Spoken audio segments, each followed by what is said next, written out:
Holy shit, there's 3 of them! Roll the intro!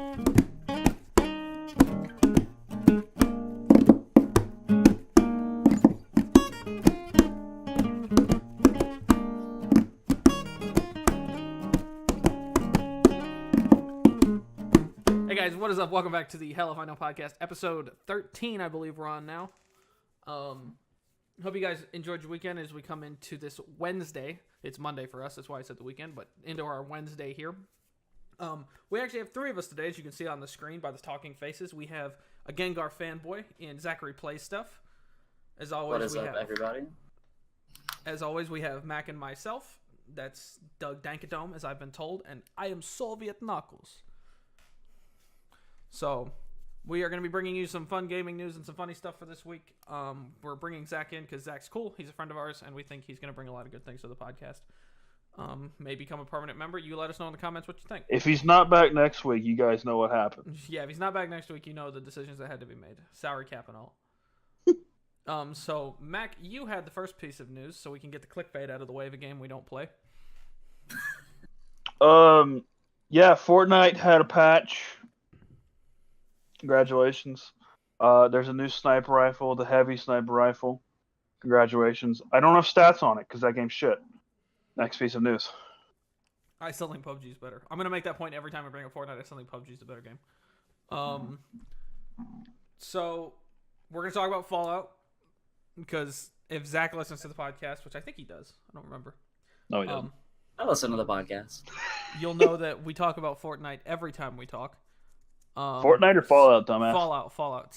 Dude, F's in chat for all the F's I have to say. Sorry. Nut out. Nut out 70. Fortnite is Mac's favorite game. I don't know what you're talking about. So, You're right. Fallout has been slowly releasing trailers, and in a lot of the trailers there are perk cards. So instead of how it used to be, which was you leveled up and you got to select your perks from almost a drop-down chart that was like a flow chart, now they're almost dealt to you in like card packs you unlock. So you can kind of it helps you kind of build your team a little bit for how you travel around the wastelands. Some of the ones that have been released, I'm just going to go over my favorite ones. For strength, you have things like Expert Slugger, which is your two-handed melee weapons will do plus 10% damage. My favorite one is probably Bare Arms, which is heavy guns weigh 20% less. I think that's a great name for that. Oh, nice. Perception cards are Green Thumb, Perceptibobble, Panapictographist, which is you hear directional audio when in range of a magazine. That's kind of interesting. That's like a very oddly specific thing. Like, does a magazine on your person count, or does it have to be like? Is it like there's going to be an ambush, so you drop magazines on the road so you can hear them when they come? Well, I wonder how important finding magazines will be. Yeah, because I wonder if they're just more of a, almost like, I guess I don't know how to, games where I'm trying to think of a game where like you read a book and it's a one-time use. You know what I mean? Spell tomes and Skyrim.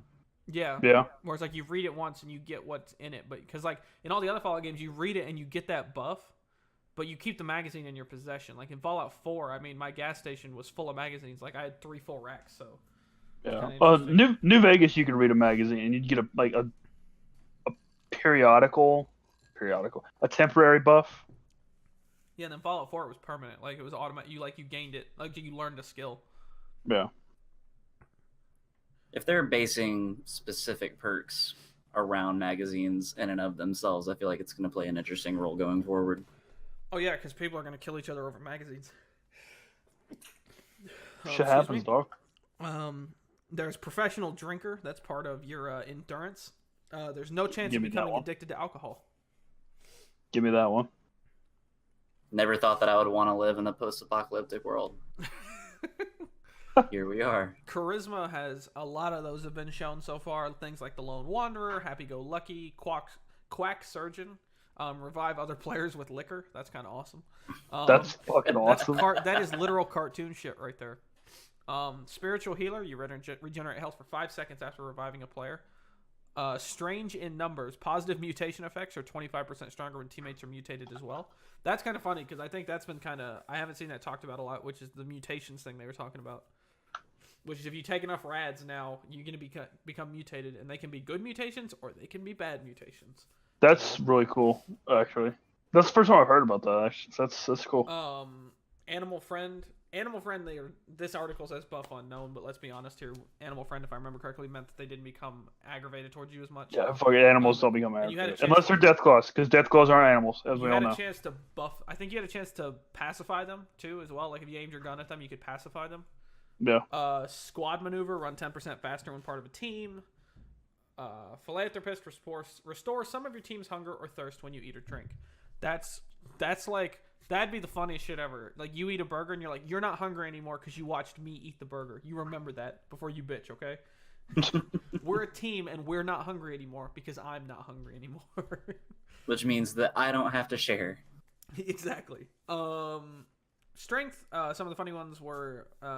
actually, there wasn't really a lot of funny ones for strength so far, but Grease Monkey's a good one, which is workshop items are 30% easier to repair. That's kind of cool. That'll come in handy. That'll come in real handy, especially with how much you're going to be building. Master Hacker, gain +1 hacking skill, and terminal lockout time is reduced. It sounds like a lot of these are like... They were like levels of the Fallout 4 perks that you picked in the single player. And then it's like... If you had to like make them longer, that's what you could do. Like in some of the things here, like he has strength 12. Each card has a cost on it. So like... If you look at, like, he has like 3 bandolier, 1 batteries included, 2 bear arms. So I think it almost looks like they can stack. Like, if like, bear arms was, like, heavy weapons are 20% lighter. If you had 2 bear arms, I don't know if it makes it, 40% lighter. Jesus. Agility. You have goat legs, which is 80% less fall damage taken when falling. Nice. I like Gun that. runner. I need that in real life. Goat legs, yeah. I want that to physically edit your player's avatar so that you are running around with goat legs in game, though. You just like your knees turn around backwards all of a sudden. Otherwise, it's completely unplayable. Broken game. Everyone Unimmersive as fuck. Everyone will be happy to hear in your luck category will be the return of the Mysterious Stranger. The Mysterious Stranger appears more often when using VETs. I didn't know he appeared any other time. In the past, he only appeared in VETs, wasn't it? Yeah. Yeah. Am I incorrect there? Yeah, he only appeared in No, VETs. you're right. Mystery meat. Stim packs may generate edible meat tissue. Higher rads improve the chance. It's kind of interesting. If you have a can-do attitude, 50% chance to find an extra canned good when you search a food container. I get it. Can do. Luck of the draw. Your weapon has a 10% chance. That's a high percent chance to regain condition when hitting an enemy. So it repairs itself when you shoot somebody? Oh, so we're going back to the whole repairing weapons and armor deal. Yeah. I did like that. I think that's good. I think it shouldn't be as aggressive as it was in New Vegas, though. Yeah. Because New Vegas, like, you put 100 rounds through a gun and you had to fix it. And that was annoying. Like, it got to the point that I was just carrying 3 of each gun so I could just rotate through them throughout a quest. Like, I had 3 service rifles and 3 friggin' 10mm pistols. It'll be interesting. I think it's going to be the most interesting is how you team up. Like, because arguably, couldn't you just turn on each other at any point? Yeah. So, like, if somebody got jaded, which, let's be honest, is going to happen, you could literally just be like, I don't want to be in this group anymore, and blow the camp up. Sounds about right. And let's all remember... Sounds like something I might do. Also remember, there are intercontinental ballistic missiles at the control of the players in-game. I'm really looking forward to that. That is an end goal of... And it's not like it resets... It pretty much does reset the world, though, but you can, like, nuke your enemy camp. So that's kind of interesting. I don't think that there's going to be a whole lot of people just going through and getting tired of their own teammates. I feel like there will be a little bit more of, like, an invitation and acceptance mechanic in there, just because if there are so many different cards revolving around being in a team, I feel like they'll want some way to differentiate between that, especially if you have 2 teams going against each other. That way they can keep track of who's on what side. Yeah. Yeah. It's kind of, I don't know, it's going to be interesting because I think, yeah, because if you look at the Fallout community, which I think this game could attract people outside of the Fallout community because of the multiplayer aspect for once, but I'm wondering if the Fallout community has been, if you follow people online or you follow people who play the games to 100% completion, is a group of people who love to explore. Almost above all, they love exploring like what Bethesda has made and what the map is like, and the little side quests and stuff like that, and the random encounters.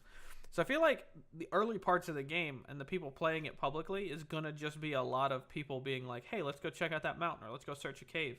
It's not gonna be like a case of, "Hey, there's humans over there. We should go kill humans." Like, I think you're gonna have gunfights. Like, definitely, I think Mac and I can attest to the fact we're gonna have gunfights. But I mean, like, Goddamn right. it's not always gonna be your number one goal going. It's just like GTA Online, like we've been going through the last couple weeks. Like, it's not always your goal to just kill other players. Sometimes your goal is you have other things you want to achieve, and other players respect that. And a lot of times, I think they'll let you go. So, yeah, I think that'll be interesting to see how that plays out. And sometimes some random character on GTA Online takes your Osprey, flies it up into the air, and then crashes it for no reason. shit happens. You gotta watch out for those Sorry, people, dude. man. You gotta watch out for those people. Those guys are assholes. If you're listening to this, I'm sorry. That was hilarious because he was there. Like, he He spawned was in. inside just hanging out. Yeah, Yeah. it was like, I don't know, man. That's just funny. Shit happens, man. That game, Mac, you and I were talking about that a couple nights ago. If you look at the dates, it came out for Xbox 360. It came out September of 2013. So we were still in high school. We were juniors in high school. No, we were seniors in high school. Our senior year it came out. I just finished my senior year of college, and we're still playing that game. Like, It's a good game. it's a good game. That's 5 years. That's a good game. That's a game where the developers were like, we're going to make this fun. We're going to keep it interesting. We're not going to change the hardcore dynamics of it. We're just going to add new little shit you can do that you don't have to do. You don't have to start a nightclub if you don't want to. You don't have to be a gun runner if you don't want to. But if you choose to do it, it's a great way to extend the playability of the game. Yeah.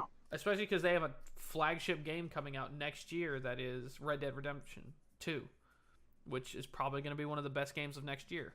So I think it'd be very interesting. Just maybe. I'm waiting for it to come on PC before I buy it, though. I'm not going to buy it I don't play console enough anymore to buy it for console. I'm not going to buy it just for console to play that one game. So I'm probably going to just wait for it to come out on PC and pre-order it then. Having a PS4, I know myself well enough, and I'm ashamed to say that I am more than likely going to buy it immediately when it comes out for PlayStation, and then buy it again to play on PC. I know that I'm just playing right into their hands, but I also know that I've waited long enough that I just got to do it. The cool thing Rockstar has done with the Rockstar, what's the name of it? Rockstar Club. The Rockstar Club, is you can, all the stuff you do online is typically saved to their server, so you can get it back on PC. Like, I'm on GTA, I'm like a level 130 because I remembered my Rockstar Club login. So, like, I didn't lose any level because which the fact that I remembered that login that long after is mind-boggling to me. Like, but yeah, I think it'll be interesting.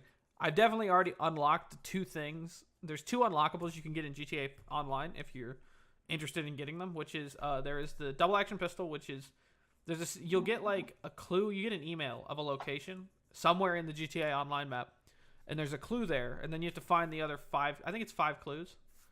You find them all, and then the final location is revealed to you, and I think it's the same spot for everybody. It's this place down by the beach, and there's 2 guys that obviously killed each other, and there's a wooden case on the ground, and when you open it, there's a golden double-action pistol that I'm sure has some tie into Red Dead Redemption. And well, considering we can get the gun in the game, yeah. That's what I'm saying. Yeah, it's like, so you unlock it for your character in Red Dead Redemption 2. Now, I don't know if that's an online unlock or if that's an in-main story unlock. But that's a thing. Why not both? Why not both? And then the other one is, I'm definitely going to try and see if I can add a Giphy of the little girl from the taco commercial. And then the other one was Maud, who, if you ever played the single player, you'll know Trevor can do bounty hunting missions for. You can do bounty hunting missions for now. There's 5 of them. They pay, if you bring them back alive, was it $20,000 a piece or 10,000? 10,000 a piece. So you make $50,000, and they come back to back to back. Like, I think it's a 5-minute cooldown, and then she'll email you the new location. You catch the guy alive, it's 10,000. I think I don't know if it's probably like 2 or 5,000 if you kill him. I didn't kill him. Just shoot him in the leg once with a pistol. They'll go down. They'll follow you. Most people give up the fight after that point anyway. And then what you have is Once you finish that, she'll be like, hey, the last guy had like a stash. This is where it is. He told me where it is. You should go get it. You get it, and it's a stone tomahawk. And the stone tomahawk comes with a rampage ability. So when you hit somebody with it, for like 10 seconds, you have Trevor's rampage ability. And you can like run people down and tomahawk them. And it's the only weapon you can use in the rampage. You can't like tomahawk machine gun or like tomahawk rocket launcher. You have to stay on the tomahawk. So there is a bit of a drawback to it. Both of them, once you get them, come with a challenge. And the challenge is, I think it was 50 kills with the pistol and 25 with the tomahawk. And they can be on NPCs, which is thank God, because it would take you forever to do it on players. And once you do that, they're unlocked for you in Red Dead Redemption whenever you get it through your Rockstar clubs. So I think it's kind of cool that they're doing stuff like that too. They're looking forward to the next game while still updating the current game. So I like that. Yeah, and both the challenges give you 250,000 each. I was gonna say, yeah. Once you complete the challenge, you also get 250,000 GTA dollars. So it's a pretty good day. Well, it's also a really good way of getting the attention of, people who are playing GTA who might not have played Red Dead Redemption in the first place just because it has been out for so long. Yeah. Still probably one of the best games of all time. Rockstar's funny because they make games like GTA and they made Bully and they made those really kind of goofy games. But if you look at it in a way, they've also made some of the greatest serious games of all time. Red Dead Redemption had funny moments, but it wasn't, you know what I mean, like a super funny game. And then LA Noire is arguably one of the best story games of all time. It's literally a movie. Like, if you put all the cutscenes together, it cuts together like a movie. So I think they are probably one of the best developers in the world right now. And I think that's pretty undisputed. I mean, even with as outlandish as parts of GTA 5 can definitely be, I still feel like it goes in that category. They did some really cool, even with the way that all of the cutscenes in Grand Theft Auto 5 transitioned directly into playing as one of the three characters in three separate but really well interlocking storylines is something that I haven't seen any other studio do nearly as well. Yeah. Yeah, because you get like, even if you look at like Assassin's Creed 3, I believe. No, Assassin's Creed 4 Black Flag kind of had multiple storylines in a way. But it didn't. I would even say GTA did it better than that. And GTA came out way before that game did. So I would say GTA consistently has been one of the best multi-story games. So yeah, I'm with you, Zach. I think that's the way. It's just the fact that you could switch between characters and there wasn't a loading screen and because the loading screen was arguably the zoom out and the zoom in, but it doesn't feel like that. It feels like a shot in a movie where you're like, okay, we're going over here now. So I agree with that. All right, now we get to make fun of space because NASA's hilarious. And this is a headline I saw on USA Today. I'm just going to read it. It says, NASA says they'll test, quote, quiet supersonic booms over Texas. Now, this story as a whole, if you go back to when Lockheed Martin won the contract, this is totally a nerd thing, by the way, so if you want to leave now, I understand. But Lockheed Martin won a contract, and the contract was to build a supersonic fighter, pretty much, or a supersonic aircraft for NASA to test. And that vehicle is the X-59 Quest, or QUESST. I don't know. That's the name they're going with. It hasn't started flying yet, but they've just announced that they're going to be testing quiet sonic booms over the Galveston, Texas area, so kind of the coast. The goal is to make quiet supersonic travel capable again. The closest we ever came was the Concorde in the early 2000s. It suffered an accident. It was very high maintenance. The flight costs were stupid expensive back then. It was like almost $10,000 a person to fly on the jet. That was $10,000 one way. No, I'm not saying airline travel has gotten any cheaper, but if you can imagine what seats are today on normal jets, can you imagine what they would have been on the Concorde if it had survived to this day? But the Concorde was a glimpse into the future that wasn't to be. This should be, if this comes true, it could be the return of supersonic travel because it's almost half as quiet as the Concorde is while doing more speed. So that'll be kind of interesting. But I just thought NASA always has a horrific time with headlines, I think, because that's just not their domain. Their domain is just to do, so they don't think about that kind of stuff. But to tell the city of Galveston, we'll be quiet, that's like somebody saying they're going to have a Rockstar concert next door, but don't worry, it won't spill over into your yard. Like, it's going to spill over into your yard. The neighborhood association is going to complain. So I just thought that was funny. That was my funny thing for the day. I guess we'll wrap it up with news about the Pokemon League. The other The video on this channel. what now? The other videos on this channel. The other videos on the channel. The Pokemon League, the actual season is starting up. It Hallelujah. actually, for us, it already has happened. For you guys, you will see it Saturday. Zach and Josh actually battle each other in a really entertaining match. I had a good time. It was fun. Yeah, because his Snorlax slapped its penis on my face. I promised Big I ol' wouldn't talk. sleepy dick. I promised I wouldn't talk shit about Austin. Zach can do it if he wants, but I would not talk shit. Helium Deku takes on Brave Banana, and Prince of Flames takes on Cataline. And Curly Fries had the bye. And Curly Fries had the bye. So that'll be the matches for this week. There will be. We should note that there will be no matches next week because Yeah. there's no. It's Labor Day weekend for us, so we're not gonna. Like literally every league we exist in is canceled. Not canceled, but we're not having league matches. So there's no league matches in Pokemon League.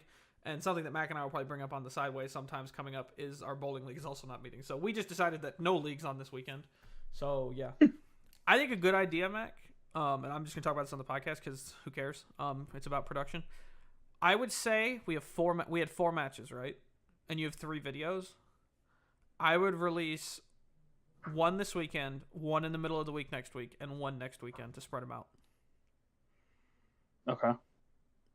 Because that way you get the most out of it. You know what I mean? That makes sense. I'm leaving this in. Fuck it. Behind the scenes. I also apologize to everyone for my laziness and forgetting to go and give really incredible, stupid nicknames to all of my Pokemon this week. It's unacceptable on my part, and it'll never happen again. You're a failure, like your father. I don't know. Is your dad a failure? My dad's doing all right. All right, then never I was about to mind. say, You're I've a never heard failure, him- like somebody Never heard else. him complain, so I'm gonna assume his dad's pretty cool. We're pretty fond of my dad. Then I apologize. He did bring me into this He world. gave me and Austin a housewarming gift one time of 3 industrialized size kegs of Wiseacre. So Attaboy. That's a hell of a gift right there. it was a truck bed full of beer. Yeah. Awesome responsibility. All right, guys. That is going to wrap up the podcast. Do you guys have anything else you want to add for this week? That's going to be a no. Hope you guys enjoyed the podcast this week. Zach, thank you very much for stopping by and being a part of the podcast. You're welcome anytime. Thanks for having me, guys. We'll be back next week as usual, next Wednesday. Hope you guys have a good day and a good week. Thank you very much. Bye-bye.